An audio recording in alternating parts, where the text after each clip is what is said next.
change your style, be like that.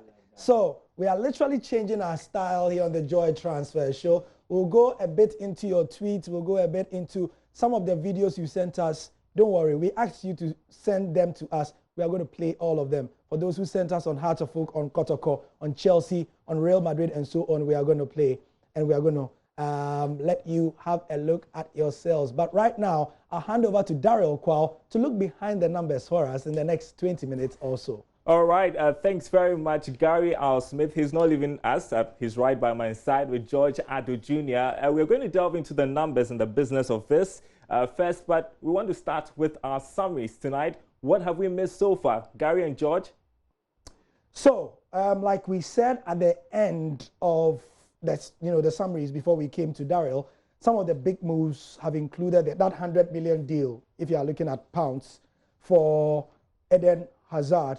And we've also seen some of the big ones for Africa, including Nicolas Pepe, 72 million to Arsenal from Lille. And what else have we missed? Yeah, we've actually not missed so much. David Luiz going to Arsenal was one interesting one, but I think that Alexi Iwobi, the Nigerian player, moving from Arsenal to Everton for £14 million was a huge one for a number of people who saw this. And I think that we've got some massive deals going through already. I mean, today, like we spoke about, some players who have been around for some time. And I'd say some time, for a long time, like Andy Carroll and the likes making moves. I think it's fairly been okay. I'm not too sure whether Gary will be getting close to beating a record in terms of how much we spent, but we're yet to find out. So, maybe at the end of August, 31st.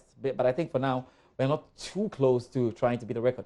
Right. So let's take a look at our counter on the website. So if we can take a look at it to see how much has been spent, because we are looking at the Premier League. There we go. So the top 5 European leagues have completed a total, Daryl, of 1,363 deals worth £4.59 billion. That's huge. Let me repeat that. The top 5 European leagues. So we are talking England, Spain, Germany, France. Did I leave one? I've left one. Italy. Yes. So there we go. The Premier League alone accounts for, of the 4.59 billion, the Premier League accounts for 1.7 billion of that one. Only the Premier League. Okay, so we're going to do some comparisons later in the program. Yeah. But let's talk about the transfer market, making a fuss about it so far. What goes into the transfer market? How does it work? Take a look at this. Every sport has a part of the calendar dedicated to rumor and speculation. The NFL has the draft, college football has signing day, baseball, the trade deadline, and in pro soccer, it's the transfer window. Every club needs the transfer market. Even the most successful development academies in the world, like those of Barcelona or Bayern Munich, can only provide about half of the team's roster at the best of times. So they need to buy the rest of their players, and other teams need the cash that comes from selling them. There are 2 transfer windows. The first runs from June through August. That big window lets teams build their squads in the off-season. A second, smaller window in January allows teams to replace injured players or add the final pieces for a championship run, or, on the flip side, sell players for cash if their season's already lost. Transfers start with scouting. Clubs look all over the world for players, from Brazil to Australia to Zimbabwe, along with everywhere in Europe. Once a team finds a player it wants, it then has to work out a deal with the club. That means sorting out a transfer fee. A transfer fee can be tiny, say the equivalent of a month's rent, or astronomical, like the 100 million euros that Real Madrid paid for Gareth Bale. Once the 2 sides agree on a fee, the buying club then negotiates with the player on a new contract. This is important, both practically and financially. The transfer can't happen without the player signing on, and the wages may end up costing the buying club more money than the transfer fee. Another wrinkle to transfers: financial fair play. For clubs in Europe, UEFA requires teams not to spend exorbitantly more than they bring in. Otherwise, rich owners could give their clubs an unlimited budget and pay the club's losses from their own pockets. It's not so much a salary cap as it is forcing oil barons to play by the economic principles of normal people. The transfer market may be an odd quirk of the soccer business, but it's necessary for a global game where players move between dozens of leagues with different sets of rules. So sit back, relax, and enjoy the rumors. All right, Credit to SB Nation for that video clip. Very insightful. Let's get on to why this is a big deal, why we are making a fuss about the EPL. It's about the money. It's about the numbers. Now, the league generates $2.6 billion a year in domestic and international television rights. And in 2016, between 2016 and 2017, the season, for instance, the clubs were apportioned central payment revenues of $2.9 billion with a further £343 million, and that's just about over $400 million in solidarity payments to English football league clubs. Just to give you an idea of how the clubs spent the previous season, I want to pull up this infographic for you. We've been trying to figure out how some of these clubs spent, and George and Gary, take a look at that. In 2018, Newcastle made a profit of £28.2 million and spent 17 million, received 45.2 million pounds. Then at number 19, we have Watford. You can see the numbers for yourselves, 13.4 million pounds. 18, Tottenham, 2.2 million pounds profit. They spent less than a million and received 2.2 million pounds, Gary. Yes. At 17, Leicester.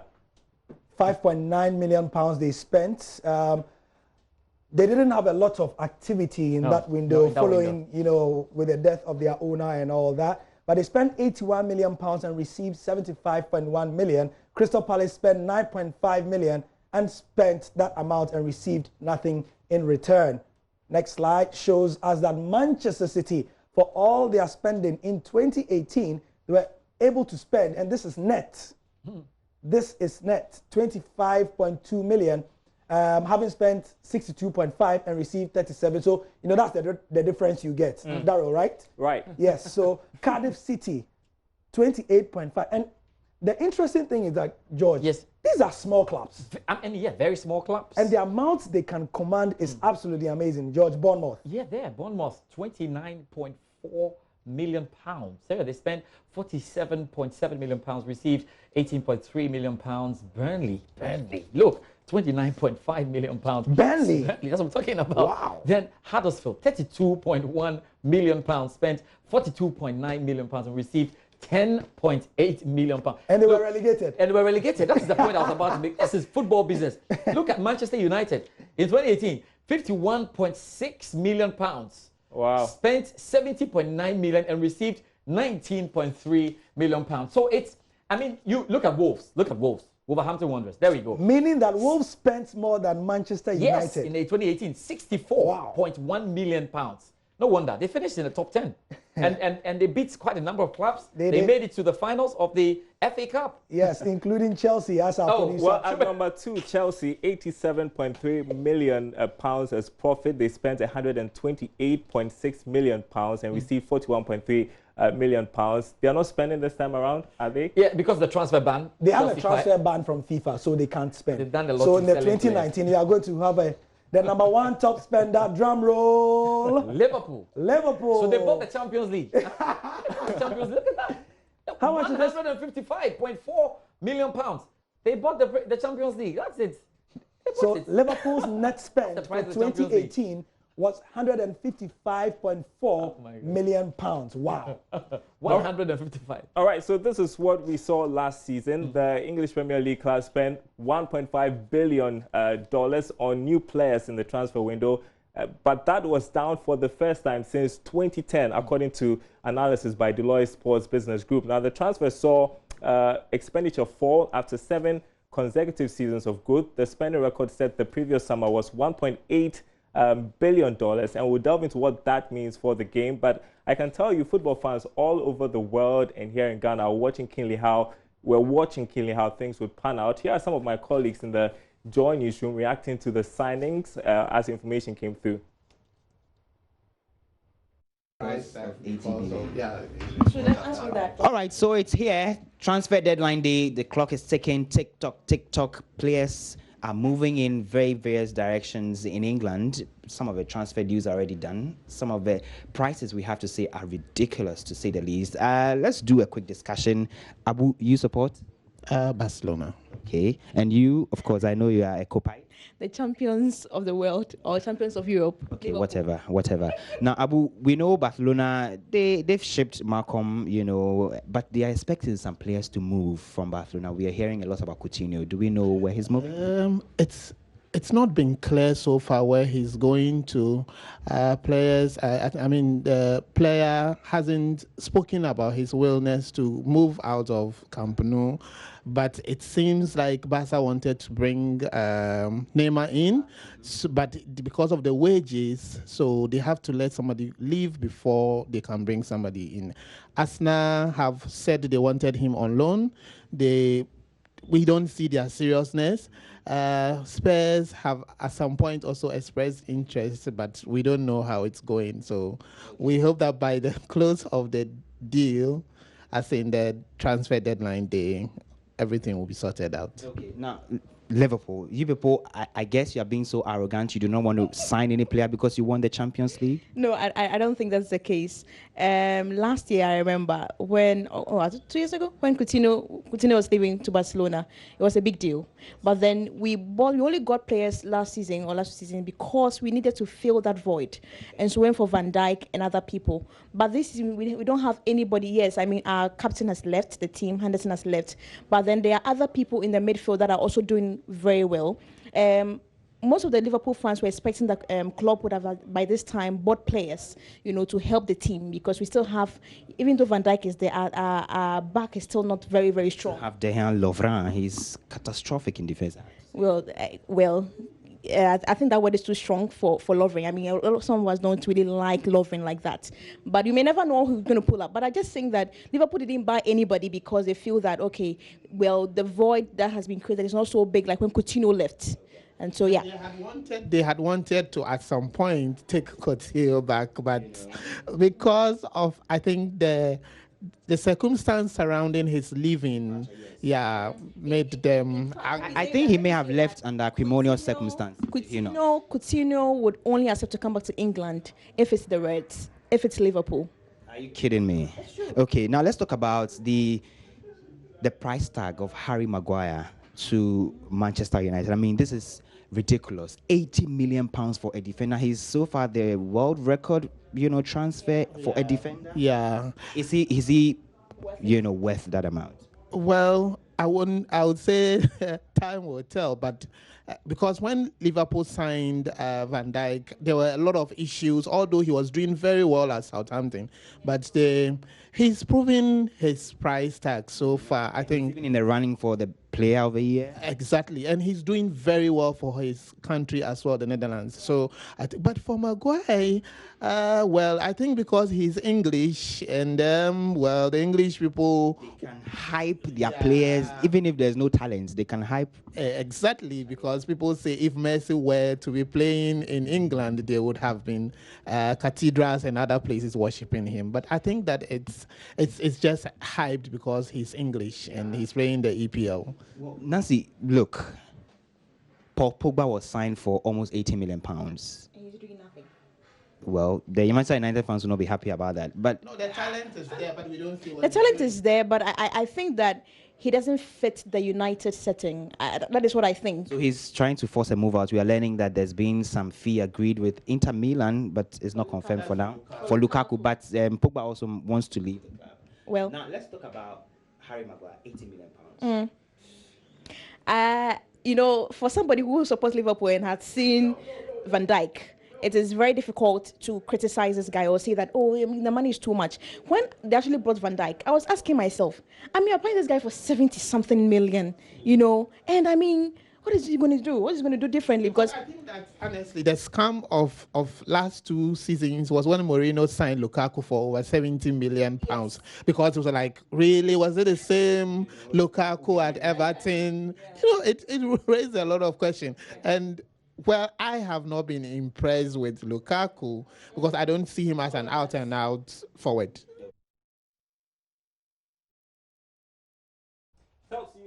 Tells you how much people are following the EPL transfer market. Those are my colleagues in the Joy newsroom, and we are currently trending on Twitter. People following the discussions as we're having them in studio. Back to my issue to do with spending, because as I indicated, last season spending fell. And so how is it looking like this season? This season, what's going to happen is that some of the transfer requests were handed at the death, but they were accepted. So the figures we showed you right now, the 1.70 billion spent in the Premier League, is not the definitive figure yet. There may be some other ones that will fall into the cracks. So probably by the close of business tomorrow, we'll have the definitive figure, and then we can compare with the last transfer window. However, as a trend, the August transfer window sells more than the January transfer window because of footballing reasons. The January transfer window is in the middle of the season. Clubs don't want to tinker too much with their squads, but this is the time that wholesale changes are done, and it's likely that what we see now is going to be more than what was done in January. And so, George, if you were a manager, what would you be thinking? Investing your money in player, what would be running through the back of your mind as you make the decision on how to spend on who to spend on? I look at the area in which I need enforcement. So if I need a defender, I go for defenders. I'm not like Arsenal where I go for attackers when I need a defender. I sort out what I need before I go ahead. And of course, I have to look at the money, how much is going out, how much is coming in, and you look at the net value. I also consider the age of the player, and there are other factors that could support what I'm doing, i.e., I have a relationship with the player, i.e., I think I can do something. Like Conte says, I've been chasing Lukaku from Chelsea. I didn't get him. Now I've got the chance. Let me bring him to Inter Milan. He has my trust. Let me see what he can do. So, but on the top of my mind is basically how much money we can make and how much the player can give me. A quick one, because I have to get out of here. In your estimation, both of you, who do you think has made the greatest investment or the best investment so far? Ooh, Liverpool so far, Virgil van Dijk. I mean, the last season. For those who have bought now, the future is yet to be seen. All right. Plenty to talk about in the coming days. I've got to hand over to you guys so you continue with the show. Thank you, Daryl Kwa, for bringing us the business side of the Joy Deadline Day. Don't forget that we are still trending heavily on Twitter and would like you to join that conversation. There will be reading a couple of your tweets, but our fan engagement has never been complete because a lot of you sent us videos about your favorite teams, and here are the rest of them. Enjoy. Okay, greetings to everyone watching. Gary, real quick, FC Barcelona.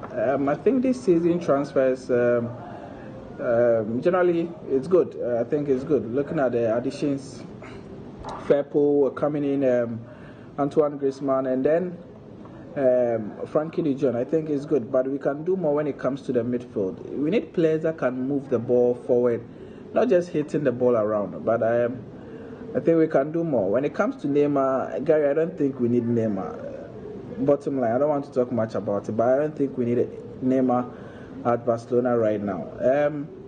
Last season we did well. I think this season the Champions League will be tough, but we will still give it a shot and see. La Liga would be tough. Real Madrid will be looking to win it. So we're looking forward to an exciting season, I must say. Thank you. I'm here to talk about the transfers of Manchester United. The Red Devils began their transfer window in a gloomy fashion because they were unable to sign players at the beginning. However, at the latter parts of the transfer window, they've been able to make some good transfer signings. The signing of Daniel James from Swansea City, the signing of Aaron Wan-Bissaka, which happens to be the second from Crystal Palace, and the latest one is the signing of Harry Maguire from Leicester City, making him the world's most expensive defender of all time, £80 million. Now, these are good summer signings for Manchester United. Now, the problem is they need a midfielder, a war horse of a midfielder, following the departures of Marwan Fellaini and Ander Herrera in the... Hello, Gary. I am Martin, a true Ghana. I'm not happy with the way our management are dealing with the defensive division of our team. But then, with the additions of Ugani and Tierney, I think what we need now is a very solid defensive midfielder who partner with the likes of Zaka and Torreira. I am optimistic we will have a very good season ahead of us. But then I'll be much grateful if our manager could get hold of a player like William Carvalho to boost our defensive midfield. Thank you. Hi Gary, my name is Promise and I'm a Madridista and I'm here to talk about transfer news of Madrid. The biggest news we had this transfer windows when we signed Eden Hazard. I always tell my friends that when Hazard comes to Madrid, we'll make him the best player in the world and he will win a lot of trophies, and we'll always say, welcome home Hazard. Now, at a point in time, we all thought we'll sign Mario Icardi, but at the long run, we went to sign Jovic, who is also a very good player, and the Zidane philosophy of signing young talented players, Kubo, Militao. Yes, and I hope Zidane will use them also that they'll fit into the team. And I've been hearing rumors that we'll be signing Neymar. Please, Florentino Perez. We don't want Neymar. We want Mbappe. We want Mbappe. The White Angels of Madrid. We Ghanaians, fans of Madrid, we said we wish you all the best in this season and hope we win a lot of trophies, especially our grandfather's property, the Champions League. Thanks. As an Arsenal fan, you can't pretend not to be mesmerized by what the transfer team has been able to give us this particular transfer season. So kudos to Raul and his team, because getting Nicolas Pepe, getting Dani Ceballos, and then the other deals that we've been able to get, even though the guy is going to come next year, but it's been amazing because our forward is going to be versatile. Lacazette, Aubameyang, and then Pepe is going to be versatile in counter-attacks and other things. And then our midfield has been fortified with Dani Ceballos coming. Yeah, defense, people are complaining about the fact that David Luiz is not up there. He's not a centre-back we need, but we've got to admit that he's better than what we have right now. So yeah, he's definitely going to add some quality to the team. And who knows, things might turn around for him at Arsenal, and he's going to have an amazing season. And yeah, I can't wait to see the beginning of this season, because I'm expecting the best from my team this particular season. So hey, Gunners.